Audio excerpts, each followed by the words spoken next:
tudo que a gente come vem direto ou indiretamente das plantas. E aí, quando nós citamos a gente, se refere a todos os animais que nascem nas terras emersas fora dos oceanos. Nós somos seres vivos de água doce e sem água doce você não consegue produzir alimentos. Água doce abundante, cuja fonte são as chuvas.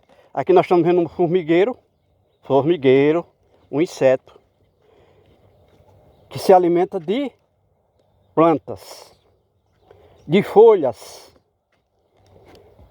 O alimento básico dela é a folha verde, que ela leva para o formigueiro, para as câmeras do formigueiro, para fermentar, produzindo fungos, que é um micro-organismo, que vai alimentar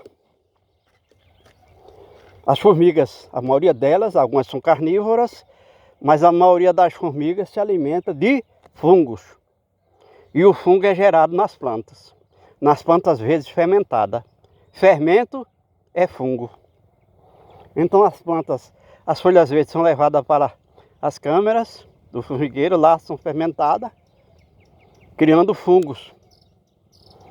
Mas direto ou indiretamente a formiga depende das plantas. Essa é uma lei biológica da natureza e não tem como fugir disso. Então nós estamos vindo aqui do outro vídeo onde a gente viu somente duas plantas junto ao rio, o riacho, na várzea do riacho, por conta do nitrato de sódio, que foi criado pela agricultura paleolítica do homem, em queimar as plantas todos os anos para abrir espaço para os campos de lavoura e de pastagem do gado. Criou o ácido nítrico na atmosfera e quando chove, a chuva reboca esse ácido nítrico para o chão e no chão ele encontra o sódio abundante nas cinzas das queimadas. E como a água da chuva arrasta essas cinzas da parte alta do terreno para as baixadas, que no caso são riachos, o nitrato de sódio é mais abundante junto do riacho. E por isso a gente está aqui numa parte mais alta, mais afastada do riacho, e a gente vê que tem uma maior variedade de plantas. Inclusive as borboletas estão se alimentando das flores dessas plantas. Enquanto a formiga e a lagarta se alimentam de folhas, direto ou indiretamente, a borboleta, como precisa gastar muita energia para voar, gasta energia absoluta, ela tem que se alimentar do néctar da flor, como a abelha, porque precisa de energia para voar. E aí a gente mostra que aqui existem outras plantas que não é o perrichil, embora em termos de árvore só existe a algaroba. Porque as outras plantas que existiram aqui, a nível de árvore e arbustos, não nascem mais porque não tem mais a semente. E mesmo se colocasse a semente, provavelmente outros elementos do clima estão desfavoráveis para a criação e manutenção de plantas de grande porte a nível de árvore e arbustos. Então ficou só a algaroba por ser mais adaptada então ao salite, como a gente já está vendo aqui, lugar que não nasce planta alguma, meia cinzenta. Isso tudo é o salite, o nitrato de sódio, que é muito ácido e eu diria que 95% das plantas nativas dessa área não estão adaptadas a essa situação de salite. Por isso a gente não vê árvore e arbusto diferente da algaroba. E a algaroba, como a gente disse, está tudo pelada, sem folha, porque existe um gafanhoto chamado bicho-pau, que também aqui é chamado de manemagro, que se alimenta das folhas da algaroba. Mas outra coisa que a gente mostrou no vídeo anterior e a gente repete, a algaroba que foi trazida aqui para produzir vagens com grãos, como forrageira do gado, ela deixou de se reproduzir. Provavelmente uma lei da natureza porque ela iria concorrer entre elas. Então chega num ponto que elas não conseguem se reproduzir, não conseguem botar vagens com grãos e não se reproduzem. A gente vê aqui que já arrancaram, já cortaram aqui uma garoba de grande porte para fazer madeira, lenha, estaca de cerca, etc. Mas a gente anda e não vê aqui nessa terra tão plana, ligeiramente plana, um declive muito suave, de no máximo 5% de declividade, onde poderia existir plantas, 300 espécies de plantas a nível de árvores e arbustos, uma grande massa vegetal. E aí a gente está vendo aqui o pirrichil, que é planta de nitrato de sódio, vai desaparecendo aqui e vão surgindo outras plantas. E enquanto ali nós vimos a algaroba, aqui a gente já vê a jurema, que é planta nativa, de onde não tem salitre. Então aqui para cima, o salitre não avançou, já que o salitre está próximo do riacho. Ele não conseguiu avançar para cá porque a água da chuva é água doce.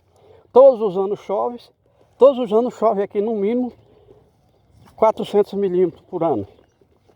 E 400 litros de água por metro quadrado é suficiente para arrastar tudo daqui de cima, que estiver solto, lá para a depressão do terreno, que é o caso do riacho. E outra coisa que a gente está chamando a atenção, quando a gente diz que tudo que a gente come vem direto ou indiretamente da planta, se referindo a todos os animais que estão fora dos oceanos, já que os animais dos oceanos se alimentam de plantas, de plâncton microscópico, que são trazidos pelos riachos para dentro dos oceanos, porque todo rio vai para o mar.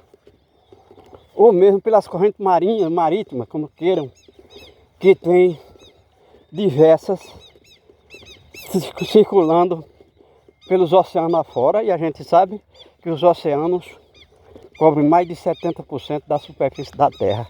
Então lá os animais são animais que se alimentam do que vem das terras emersas. Aqui nós estamos caminhando em terras emersas, que é a terra que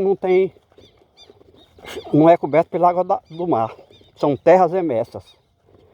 E aí a gente sabe que os vegetais, a massa vegetal nos oceanos é insignificante, porque lá nos oceanos falta solo, naquela profundidade que pode chegar a 10 quilômetros de profundidade do oceano. Falta solo, falta luz solar, a luz solar não chega a grandes profundidades do oceano. Falta ventilação, não tem na água. Falta nutrientes minerais, também não tem, porque o sal é predominante, o cloreto de sódio. E o fato é que lá no oceano a cobertura vegetal, enquanto que aqui nós estamos caminhando numa área que hoje tem no máximo 1 metro cúbico de vegetal por hectare, já teve 5.000 metros cúbicos por hectare. Veja quanto de massa vegetal desapareceu daqui por conta da ação do homem. Então nos oceanos é praticamente zero o vegetal. E a gente sabe que o vegetal é absolutamente comprometido com os elementos da natureza. Lá no oceano também não tem chuva. No solo do oceano, no fundo do oceano não chega, a chuva não chega. Tem água salgada, mas a chuva somente na superfície.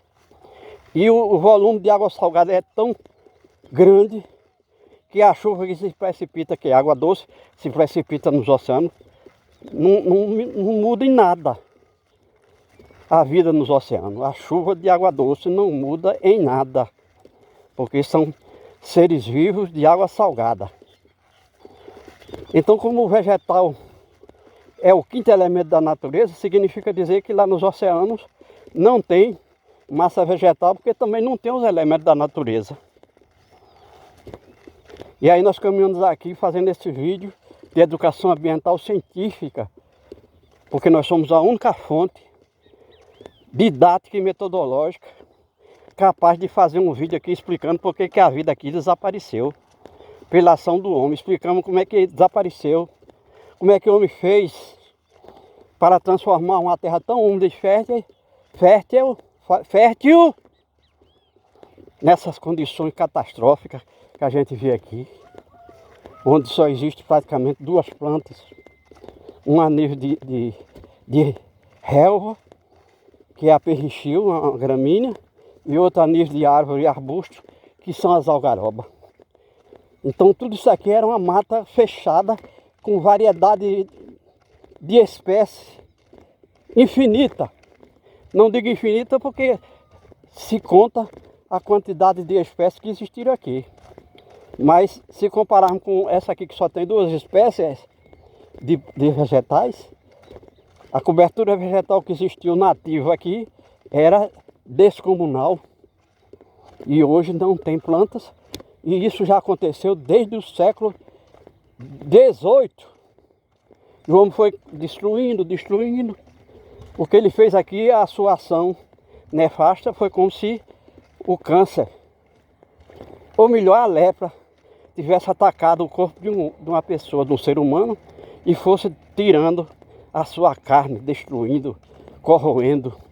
Então aqui a terra foi destruída pelo homem, pela ação nefasta do homem, que tentou com sua agricultura paleolítica, do homem das cavernas, destruir toda a cobertura vegetal nativa que existia, pensando que estava criando espaço para poder impor sua lavoura e para criar seu gado. E não deu certo, deu tudo errado.